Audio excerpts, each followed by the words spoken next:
നിയമസഭാ തെരഞ്ഞെടുപ്പ് ഏതാണ്ട് 3-4 മാസങ്ങളുടെ അകലത്തിൽ വന്നു നിൽക്കുകയാണ്. ഇവിടെ ഇപ്പോൾ CPM എടുക്കുന്ന തീരുമാനം ജയസാധ്യതയുള്ള സ്ഥാനാർത്ഥികളെയൊക്കെ തന്നെ വീണ്ടും മത്സരിപ്പിക്കുക. അതായത് 2 ടേം നോക്കണ്ട, 75 വയസ്സ് നോക്കണ്ട എന്നൊക്കെയാണ്. അങ്ങനെയാണെങ്കിൽ കെ ശൈലജ, ഇപ്പോൾ കായംകുളം MLA പ്രതിഭ, അതുപോലെ വീണ ജോർജ്, ഇവരൊക്കെ വീണ്ടും വീണ്ടും മത്സരിപ്പിക്കാനൊരു സാധ്യത. എന്തിന് കടന്നപ്പള്ളി രാമേന്ദ്രനെ പോലും മത്സരിപ്പിക്കാനുള്ള ആഗ്രഹമൊക്കെ ഉണ്ട്. കൂടാതെ ഇപ്പോൾ കേൾക്കുന്നത് VS അച്യുതാനന്ദൻ മകനായ അരുൺകുമാറിനെ നിയമസഭാ തെരഞ്ഞെടുപ്പിൽ മത്സരിപ്പിച്ചാലോ എന്നൊരു ആലോചന ഉണ്ട്. അത് കായംകുളം ആയിരിക്കുമോ അല്ലെ മലമ്പുഴ ആയിരിക്കുമോ എന്നൊക്കെയുള്ള ചർച്ചയും മുന്നോട്ട് പോകുന്നുണ്ട്. എങ്ങനെയായിരിക്കും CPMൻ്റെ ഒരു സ്ട്രാറ്റജി? ഇതിൻ്റെ അകത്ത് എനിക്ക് കേട്ടപ്പോൾ ഉടനെ തോന്നിയ കാര്യം ഞാൻ ആദ്യമേ പറയാം. ഈ VS അച്യുതാനന്ദൻ്റെ മകൻ കായംകുളത്താണ് മത്സരിക്കുന്നതെങ്കിൽ പ്രതിഭ സ്ഥാനാർത്ഥി അല്ലാതായി തീരാനുള്ള സാധ്യത കൂടുതലാണ്. പ്രതിഭ സ്ഥാനാർത്ഥി ആകരുത് എന്ന് താല്പര്യമുള്ള ധാരാളം ആളുകൾ ആ മേഖലയിലൊക്കെ ഉള്ളതായിട്ട് നമുക്കറിയാം. അവരൊക്കെയാണ് മന്ത്രിമാരൊക്കെ ആയിട്ടിരിക്കുന്നത് ആലപ്പുഴയിൽ നിന്നൊക്കെ. അപ്പോൾ അതുകൊണ്ട് പക്ഷേ അരുൺകുമാറിനെ എനിക്കറിയാവുന്നത് കൊണ്ട് ഞാനിത് ചോദിച്ചിട്ടൊന്നുമില്ല. പക്ഷെ അദ്ദേഹം തിരഞ്ഞെടുക്കാൻ സാധ്യത മലമ്പുഴയായിരിക്കും സ്ഥാനാർത്ഥി ആണെങ്കിൽ. സ്ഥാനാർത്ഥി ആകുന്നതിൽ വലിയ വിരോധമൊന്നും അരുൺകുമാറിന് ഉണ്ടാകാൻ വഴിയില്ല. അപ്പോൾ അങ്ങനെയാണെങ്കിൽ മലമ്പുഴ കുറച്ചുകൂടി സുരക്ഷിത മണ്ഡലമായിട്ട് അദ്ദേഹത്തിന് തോന്നുന്ന അങ്ങനെയായിരിക്കും. പക്ഷേ അരുൺകുമാറിനൊരു സീറ്റ് കൊടുക്കണം എന്ന് ഒരു താല്പര്യം വരുന്നു.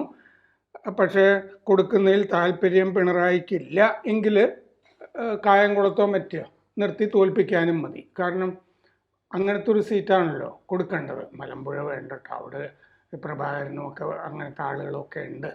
നമുക്ക് ആലപ്പുഴ തന്നെയായിരിക്കും, ആ സഹതാപ തരംഗമൊക്കെ അവിടെ തന്നെയായിരിക്കും ഇപ്പോൾ ഓളം വെട്ടുന്നത്. അതുകൊണ്ട് മോൻ കായംകുളത്ത് നിൽക്കുക എന്ന് പറഞ്ഞാൽ അപ്പോൾ പ്രതിഭയും മാറ്റാം, അരുൺകുമാറിനെ നിർത്തി വേണമെങ്കിൽ തോൽപ്പിക്കുകയൊക്കെ ചെയ്യാം.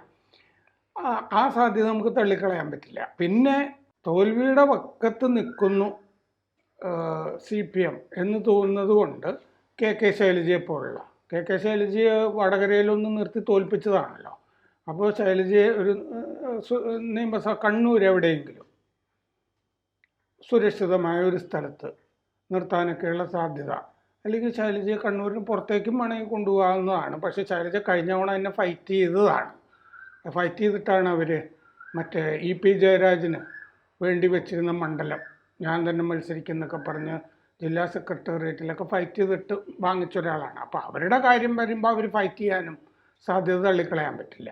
അപ്പോൾ അത്തരം സാധ്യതകൾ ഇപ്പോൾ തോമസ് ഐസക്ക് വീണ്ടും മത്സരിക്കാൻ സാധ്യത തള്ളിക്കളയാൻ പറ്റില്ല. അദ്ദേഹം സ്റ്റേറ്റ് സെക്രട്ടേറിയറ്റിലും ഉള്ള ആളാണ് ഒരു നിയമസഭാ മണ്ഡലത്തിൽ. പക്ഷേ അത് ആലപ്പുഴയൊന്നും ആകണം എന്ന് നിർബന്ധമില്ല.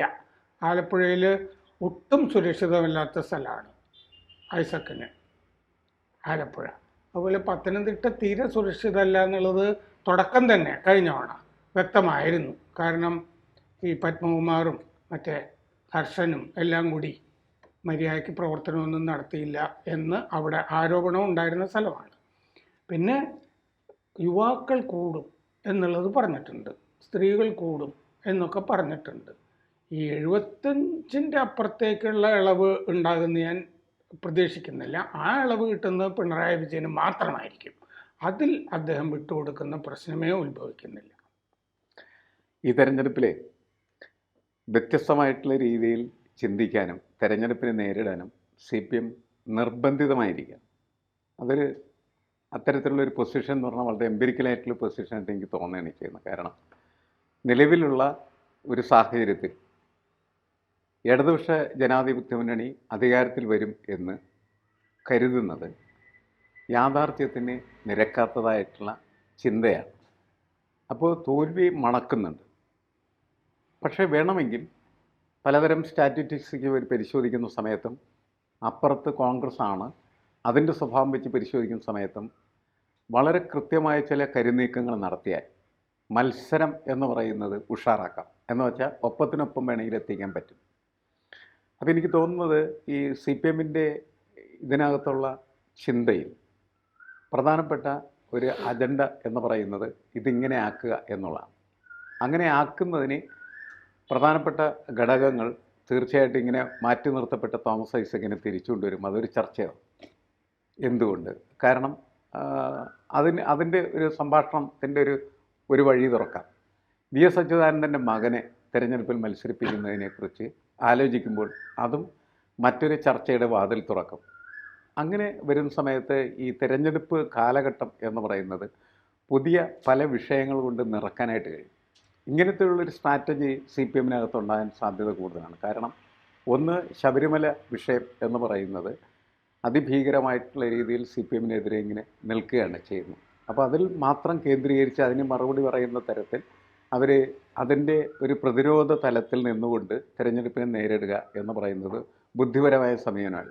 ഇപ്പോൾ ഒരു അറ്റാക്കിംഗ് പൊളിറ്റിക്സ് വേണം. ആ അറ്റാക്കിംഗ് പൊളിറ്റിക്സ് എങ്ങനെ കൊണ്ടുവരാൻ പറ്റും എന്ന് ആലോചിക്കുന്ന സമയത്ത് പലതരം പരീക്ഷണങ്ങളുടെ സാധ്യതകൾ എടുത്തു വെക്കാം. ഇപ്പോൾ ചെറുപ്പക്കാരുടെ കാര്യം പറഞ്ഞു, കുറേയധികം ചെറുപ്പക്കാരെ കൊണ്ടുവരാം, പുതിയ സ്ത്രീകളെ രംഗത്ത് കൊണ്ടുവരാം, ഉറച്ച സീറ്റ് എന്ന് കരുതപ്പെടുന്ന സീറ്റുകൾ നിലനിർത്തുന്നതിന് വേണ്ടിയിട്ട് എത്ര വട്ടം മത്സരിച്ച ആളുകളാണെങ്കിലും അവരെ തന്നെ നിലനിർത്തുക.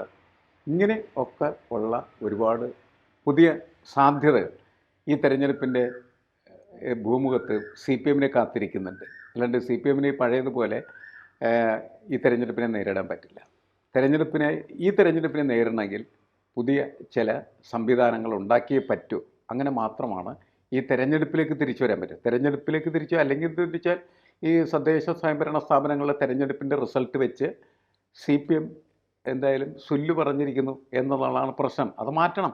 അത് മാറ്റുന്ന ഒരു പൊളിറ്റിക്കൽ പാർട്ടിയുടെ സർഗാത്മകമായിട്ടുള്ള പരിപാടിയാണ്. അതെങ്ങനെ മാറ്റും? അതിലെനിക്ക് തോന്നുന്നു ഇത് പ്രധാനപ്പെട്ട സംഭവമാക്കി മാറ്റാം. എന്താണ്, ഈ വി എസിൻ്റെ മകൻ മത്സരിപ്പിക്കില്ല എന്ന് പറയുന്നൊരു വാദം അതിൻ്റെ അകത്ത് തന്നെ കൊണ്ടുവരിക, മത്സരിക്കണം എന്ന് പറയുന്ന വാദമുണ്ട്. ആ തർക്കം ഇങ്ങനെ രൂക്ഷമാകുന്ന സമയത്ത് വി എസിൻ്റെ ഓർമ്മകളെ ഈ തെരഞ്ഞെടുപ്പിലേക്ക് വലിച്ചിറക്കാനായിട്ട് കഴിയും. എനിക്ക് തോന്നുന്നു വീണ്ടും കേരളം മുഴുവനും വി എസിൻ്റെ പോസ്റ്ററൊക്കെ വെക്കാനുള്ള സ്കോപ്പുണ്ട്. ഇങ്ങനെ പല സാധ്യതയുണ്ട്. മലമ്പുഴയിൽ കൊണ്ടുപോയൊക്കെ നിർത്തിയാൽ അതിന് അത്തരത്തിലുള്ള സ്കോപ്പുണ്ട്. അയാൾ ജയിക്കുന്നുള്ളത് ശരിയാണെന്നല്ലാണ്ട് പാർട്ടിയെ സംബന്ധിച്ചിടത്തോളം അത് എങ്ങനെ ഗുണകരമായി തീരും അതും കൂടി അവരെ ആലോചിക്കില്ല. എന്തായാലും അരുൺകുമാറിന് നമുക്കറിയാം വലിയ ആഗ്രഹമായിരിക്കും മത്സരിക്കാനായിട്ടുള്ളത്. സ്വാഭാവികം, നമുക്ക് പരിചയമുള്ളതിൻ്റെ പേരിൽ അദ്ദേഹത്തിൻ്റെ രീതി അതാണ് എന്നുള്ളത് അറിയാവുന്നതുകൊണ്ടും പുള്ളി വില്ലിങ് ആയിരിക്കും എവിടെ. മൂന്നാമത്തെ ഒരു ടൈം കൂടി ഇടതുമുന്നണിക്ക് വരണം എന്ന് അവർക്ക് വലിയ ആഗ്രഹമുണ്ട്. പക്ഷേ നിലവിലെ സാഹചര്യത്തിൽ ഈ ശബരിമലയിലെ സ്വർണ്ണക്കൊള്ള, അതുപോലെ തന്നെ ഭരണവിരുദ്ധ വികാരം, ഇതെല്ലാം കൊണ്ട് സി പി എമ്മിന് ഒരു ക്ലച്ച് പിടിക്കാനുള്ള സാധ്യത കുറവാണെന്ന് വിലയിരുത്തപ്പെടുന്നു. അപ്പോൾ ഇവിടെ കോൺഗ്രസിന് അല്ലെങ്കിൽ യു ഡി എഫിന് വലിയ മേൽക്കൈ തദ്ദേശ തെരഞ്ഞെടുപ്പിൽ ലഭിക്കുകയും ചെയ്തു. അപ്പോൾ അതിനെ മറികടക്കാൻ വേണ്ടിയിട്ട് ഇനി സി പി എമ്മിൻ്റെ നേതൃത്വത്തിൽ, സി പി ഐയുടെ നേതൃത്വത്തിൽ വീടാനന്തരം കയറി ക്യാമ്പയിൻ നടത്താൻ പോവുക, മണ്ഡല കമ്മിറ്റികളുടെയൊക്കെ നേതൃത്വത്തിൽ. അങ്ങനെ നടത്തി ഇവർക്ക് എന്ത് ജനങ്ങളെ ബോധ്യപ്പെടുത്താൻ പറ്റും? ഞങ്ങൾ ശബരിമലയിൽ സ്വർണം കട്ടില്ലെന്നോ, അല്ല ഞങ്ങളുടെ നേതാക്കൾക്ക് ഇതിൽ പങ്കില്ലെന്നോ എന്ത് പറഞ്ഞ് ഇവർ ജനങ്ങളെ അഭിമുഖീകരിക്കും? വലിയ പ്രയാസമാണ്. കാരണം എന്താണെന്ന് വെച്ചാൽ ഈ വീടുകളിൽ കയറിയിറങ്ങി ഈ ബോധ്യപ്പെടുത്താനായിട്ട് ശ്രമിക്കുമ്പോഴൊക്കെ തിരിച്ച് അങ്ങോട്ടായിരിക്കും ചോദ്യങ്ങൾ ധാരാളം ഉണ്ടാവുക. നിങ്ങളെന്തുകൊണ്ട് പത്മകുമാറിനെ പുറത്താക്കിയില്ല എന്നൊരൊറ്റ ചോദ്യം മതിയല്ലോ. ഉത്തരം പറയാനില്ലല്ലോ അതിൻ്റെ അകത്ത്. കുറ്റപത്രം കൊടുക്കുന്ന ഞങ്ങളുടെ പാർട്ടി സെക്രട്ടറി, കുറ്റപത്രം കൊടുത്തിട്ട് ആലോചിക്കാമെന്ന് പാർട്ടി സെക്രട്ടറി പറഞ്ഞിട്ടില്ലേ? ഞങ്ങളുടെ പാർട്ടിയെ സംബന്ധിച്ചിടത്തോളം അവസാന വാക്ക് പാർട്ടി സെക്രട്ടറിയാണ് എന്നൊരു വീട്ടിൽ പറഞ്ഞു കഴിഞ്ഞാൽ ഇത് നടക്കുന്ന കാര്യമാണ്. അല്ല, ഇന്നങ്ങനെ ഒന്നും സഹാക്കളോട് സംസാരിക്കാൻ പറ്റില്ല. കാരണം ഈ പ്രാദേശിക തെരഞ്ഞെടുപ്പ് നടന്ന സമയത്ത് നമ്മളെ പല സ്ഥലത്തും സഹാക്കളുമായിട്ട് ബന്ധപ്പെട്ട സമയത്ത് സഹാക്കൾ പറഞ്ഞാലും ഞങ്ങൾ തോൽപ്പിക്കുകയാണ് എന്നാണ് പറഞ്ഞിരുന്നത്. അതുകൊണ്ട് 150-200 വോട്ടിനൊക്കെ സി പി എം ജയിച്ചിരുന്ന വാർഡിൽ 150-200 വോട്ടിന് സി പി എം തോൽപ്പിക്കും പറയുന്നത് അണികൾ തോൽപ്പിക്കുന്നില്ലേ? അപ്പോൾ അവരുടെ അടുത്ത് ചെന്നിട്ട് ഇത് പറഞ്ഞാൽ നടക്കുക. മാത്രമല്ല, പഴയ കാലത്തെ സി പി എമ്മിൻ്റെ സെക്രട്ടറി പിണറായി വിജയനെ തന്നെ എടുക്കാം. പിണറായി വിജയനെ കാണുന്ന പോലെയാണോ ഗോവിന്ദ മാസ്റ്ററെ കാണുന്നത്? ആണോ? അല്ല. അതിൻ്റെ ഒരു കരുത്തോ ആധികാരികതയോ ബഹുമാനമോ ഒന്നും പുലർത്താൻ പറ്റുന്ന രീതിയിൽ സി പി എമ്മിൻ്റെ സെക്രട്ടറി ഗോവിന്ദ മാസ്റ്റർ പ്രവർത്തിച്ചിട്ടില്ല. അതാണ് പ്രശ്നം. അങ്ങനെ ഗോവിന്ദ മാസ്റ്റർ സെക്രട്ടറി അല്ലാതിരുന്നെങ്കിൽ സൈദ്ധാന്തികനായിട്ട് നിലനിൽക്കാൻ പറ്റുമായിരുന്നു. ഇപ്പോൾ രണ്ടും അല്ലാതെ. അതെ, സൈദ്ധാന്തികമായിട്ടുള്ളൊരു സ്പേസ് അദ്ദേഹത്തിന് ഇപ്പോഴും കിടക്കുന്നുണ്ട്. മാറിയെന്ന് സിദ്ധാന്തമൊക്കെ പറഞ്ഞുകൊണ്ടിരിക്കുക. പാർട്ടി സെക്രട്ടറി എന്ന് പറഞ്ഞാൽ എന്താണ്? പാർട്ടി സെക്രട്ടറി എന്ന് പറഞ്ഞിട്ടുണ്ടെങ്കിൽ പാർട്ടിയെ കരുത്തുറ്റ രീതിയിൽ നയിക്കുകയും പാർട്ടിയെക്കുറിച്ച് അധികം സംസാരിക്കില്ല, വളരെ കുറച്ച് സംസാരിക്കുന്ന കാര്യങ്ങളൊക്കെ പറഞ്ഞ തീറി വെച്ചിട്ട് എനിക്ക് ഒരു നിർദ്ദേശമുണ്ട്. എന്തായാലും LDF-നെ ജയിപ്പിക്കണം എന്നും പറഞ്ഞ് വെള്ളാപ്പള്ളി നടക്കുകയാണല്ലോ. ആലപ്പുഴയിൽ എവിടെയെങ്കിലും വെള്ളാപ്പള്ളിയെ സ്ഥാനാർത്ഥിയാക്കുക, ഒരു ചർച്ചയാവുമല്ലോ. അപ്പം അതും അപ്പോൾ എന്തായാലും CPM കൂടുതൽ നേതാക്കളെ ഇത്തവണ മത്സരരംഗത്തേക്ക് ഇറക്കാനുള്ള എല്ലാ സാധ്യതയുണ്ട്.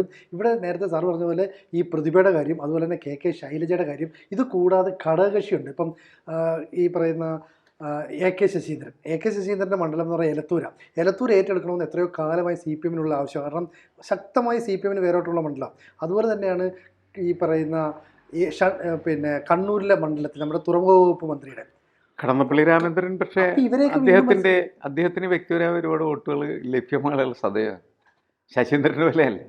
ഇനി ശശീന്ദ്രനും വ്യക്തിപരമായിട്ട് വോട്ട് കിട്ടുമെന്ന് എനിക്ക് അറിയാൻ പാടില്ല. കടന്നപ്പള്ളിക്ക് പക്ഷേ വ്യക്തിപരമായിട്ട് കടന്നപ്പള്ളി പണ്ട് EK നായനാരെ തോൽപ്പിച്ചിട്ടുള്ള ആളാണ്.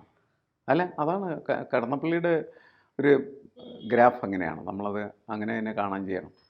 കടന്നപ്പള്ളി മാറിയതിൻ്റെ പേരിൽ മാത്രം ചിലപ്പോൾ തോറ്റു. ഞാൻ കഴിഞ്ഞവണ കരുതിയിരുന്ന കടന്നപ്പള്ളി തോക്കുന്നതാണ് കരുതി.